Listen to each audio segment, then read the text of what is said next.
narkotika berupa sabu seberat 14,71 gram, ponsel dan uang tunai jutaan rupiah.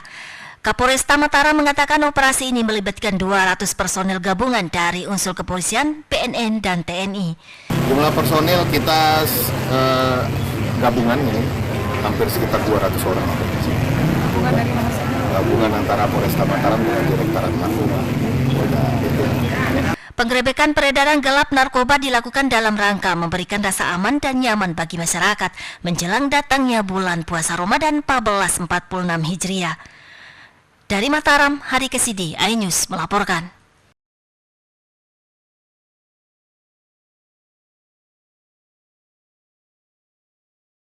Sebuah jembatan penghubung dua desa di Desa Mujur, Kecamatan Praia Timur, Kabupaten Lombok Tengah ambruk. Kondisi ini menyebabkan akses warga terputus dan mengganggu aktivitas warga.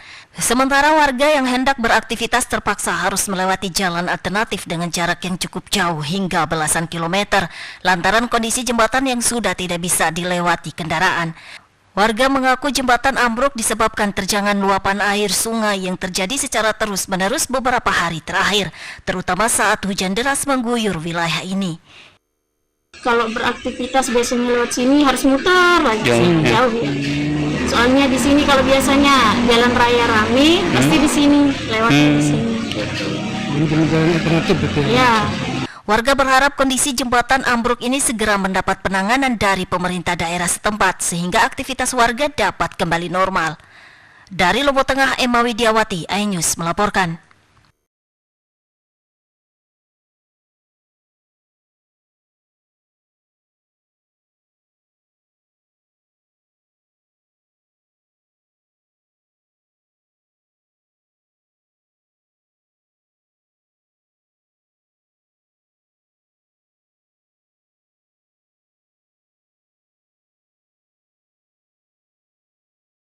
Hujan deras yang melanda Kecamatan Lunyuk sebabkan longsor dan amblesnya jalan provinsi yang menghubungkan Sumbawa dengan Kecamatan Lunyuk di 6 titik.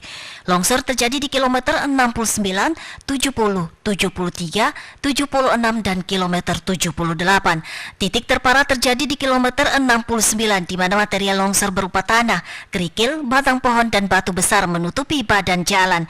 Jalur ini merupakan penghubung Kecamatan Sumbawa, Kecamatan Lenangguar menuju Kecamatan Lunyuk, penghubung Kabupaten Sumbawa dan Kabupaten Sumbawa Barat melalui jalur selatan. Balai Jalan PUPR NTB bersama pihak kecamatan dan para kepala desa di Kecamatan Lunyuk bergerak cepat dengan mengerahkan alat berat untuk mengevakuasi material longsor. Setelah proses evakuasi, kendaraan roda 2 dan roda 4 dapat melintas secara bergantian. Saat ini kondisi jalan masih sempit karena sisa material longsor. Petugas melakukan pembersihan material longsor untuk memastikan jalur ini tetap bisa dilewati, meskipun masih ada risiko longsor susulan. Langkah pembersihan dan perbaikan sementara ini dilakukan untuk menjaga kelancaran aktivitas warga selama bulan puasa. Selain itu, upaya perbaikan permanen sedang dipersiapkan sebagai antisipasi menjelang arus mudik Lebaran mendatang. Kami sudah membangun komunikasi untuk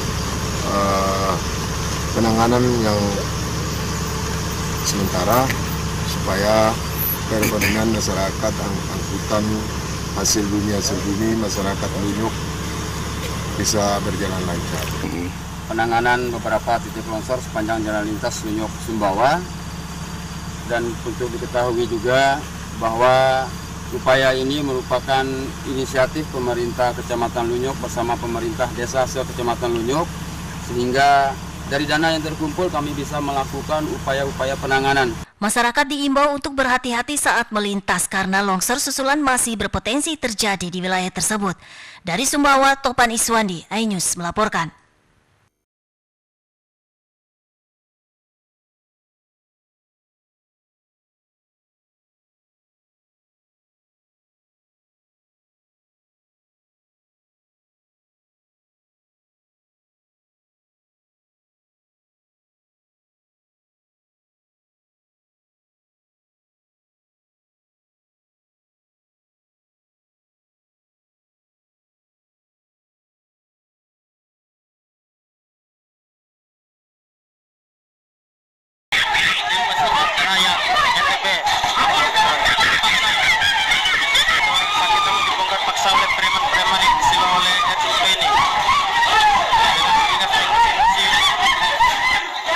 Dalam keterangan video tersebut terdapat aksi penarikan pasien yang menggunakan kursi roda secara paksa untuk keluar dari rumah singgah. Menanggapi hal ini, Direktur Rumah Sakit Umum Provinsi NTB lalu Herman Mahaputra atau yang kerap disapa Dr. Jack mengungkap bahwa dalam video tersebut merupakan satpam dan tukang yang memang akan bekerja di lokasi tersebut untuk melakukan pembongkaran rumah singgah. Penertiban rumah singgah sebelumnya sudah disosialisasikan dan disetujui oleh penghuni rumah singgah untuk direlokasi. Dr. Jack menuturkan bahwa lokasi rumah singgah saat ini lebih sempit sehingga rencananya akan dipindah ke bagian belakang yang lebih luas. Pembongkaran kemarin untuk relokasi saja. Relokasi Ke pihak di belakang. Pertama, kalau dilihat dari lokasi, itu tinggal jalan beberapa meter sudah ketemu di poli. Ketimbang dari sini harus muter ke belakang baru ke poli. Kedua, masjidnya juga jauh. Nah, kalau di belakang ini tinggal jalan, belakang masjid. Relokasi rumah singgah merupakan kebijakan pihak manajemen RSUP NTB untuk mensiasati banyaknya permintaan kebutuhan rumah singgah dan adanya dugaan pihak luar yang tidak berkepentingan turut menghuni rumah singgah. RSUP prioritaskan pasien dengan pengobatan waktu lama dengan jarak rumah jauh dari RSUP untuk dapat menghuni rumah singgah dan tanpa dipungut biaya. Dari Mataram, Hari Kesidi, iNews melaporkan.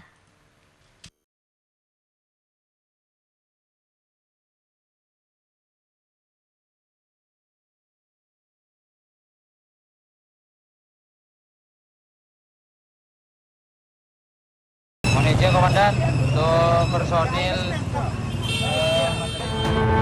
Seorang balita perempuan ditemukan polisi setelah terlantar di Jalan Raya Trunojoyo, Kabupaten Sampang, Jawa Timur. Balita ini terus menangis histeris mencari orang tuanya. Tugas pun berusaha menenangkannya. Karena tak menemukan orang tua balita, ini kemudian dibawa ke Mapolres Sampang. Orang tua balita baru datang ke Polres setelah petugas menyebarkan video melalui media sosial. Kepada polisi, orang tua mengaku buah hatinya pergi sendiri dan ditemukan sekitar 1 km dari rumahnya. 4 tahun lah kurang lebih. Nah, itu ditemukan oleh anggota patroli di Gadir Joni.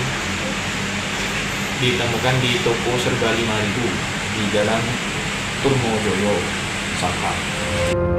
Balita ini kemudian dibawa pulang orang tuanya, sementara petugas meminta warga lebih berhati-hati dalam menjaga anak agar kejadian serupa tak terulang. Dari Sampang, Jawa Timur, tim iNews melaporkan.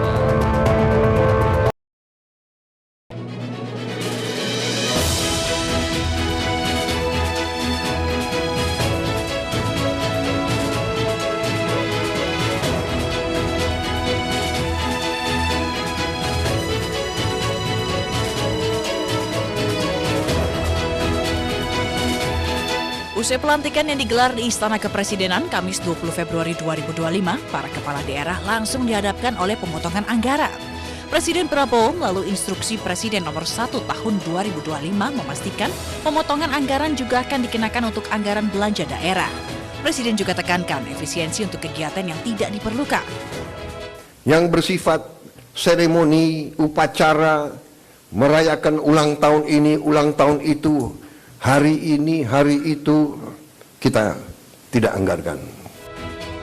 Presiden targetkan menghemat anggaran sebesar 306 triliun 69 miliar rupiah. Rinciannya, efisiensi belanja kementerian atau lembaga sebesar 256 triliun 10 miliar rupiah. Sementara efisiensi belanja pemerintahan daerah bisa mencapai 50 triliun 59 miliar rupiah. Total anggaran belanja negara pada tahun 2025 mencapai 3.621 triliun 3 miliar rupiah. Dukungan untuk efisiensi anggaran diberikan oleh Gubernur dan Wakil Gubernur Jakarta. Mereka pun siap menerapkan efisiensi anggaran APBD Jakarta. Kami juga akan melakukan efisiensi ke internal kami sendiri untuk memperbaiki kinerja Jakarta dengan tentunya dengan kerjasama dan juga pembicaraan secara terbuka dengan DPRD Jakarta. Kami yakin bahwa tidak akan terpengaruh atau mengganggu program-program yang ada di Jakarta. Tentunya juga harus ada efisiensi di dalam tubuh kami sendiri. Efisiensi anggaran daerah akan diterapkan oleh seluruh kepala daerah. Meski alami efisiensi, alokasi anggaran APBD harus tetap tepat sasaran. Tim Liputan